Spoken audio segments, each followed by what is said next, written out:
Speeches today on Middle East policy causing tension between two close allies, the U.S. and Israel. Tonight, some local religious leaders are responding with outrage as the world watches this unfold. KCAL9's Erica Nochlin is here now with details and reaction to this. Erica? Yeah, Lena and Jeff, it's not often we see this much tension between the U.S. and Israel, but today we heard two very passionate speeches with different visions.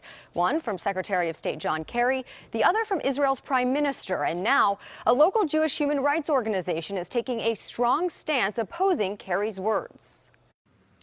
It is unprecedented for an outgoing administration to make such a draconian foreign policy shift while simultaneously literally packing their bags to leave Washington. Rabbi Marvin Heyer, founder of the LA-based Simon Wiesenthal Center, had a fiery response to outgoing Secretary of State John Kerry's speech on Middle East policy.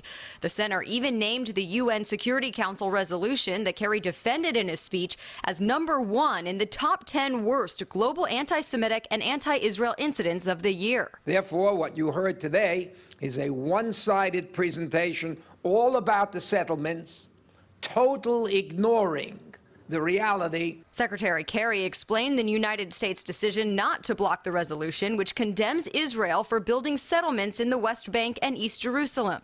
In the end, we could not, in good conscience, protect the most extreme elements of the settler movement as it tries to destroy the two-state solution. It's been U.S. policy that the West Bank become part of a Palestinian state right next to Israel, the so-called two-state solution.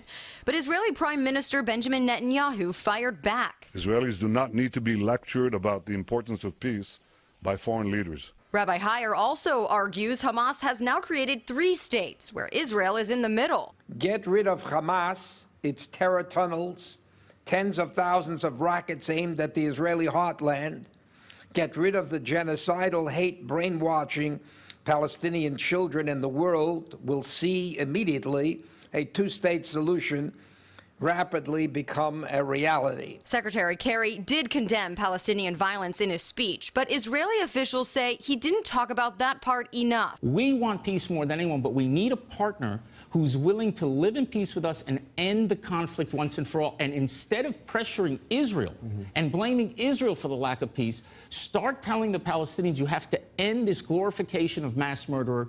A top Palestinian official responded, saying in a statement, the minute the Israeli government agrees to cease all settlement activities, the Palestinian leadership stands ready to resume permanent status negotiations. And France, which is set to host an international peace conference on the conflict next week, applauded Kerry's words and called them courageous. President-elect Donald Trump strongly disagrees. I'm very, very strong on Israel. I think Israel's been treated very, very unfairly by a lot of different people. You look at resolutions in the United Nations, you take a look at what's happened.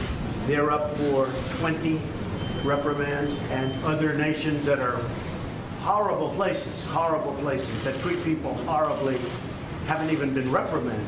Netanyahu tweeted, President-elect Trump, thank you for your warm friendship and your clear-cut support for Israel.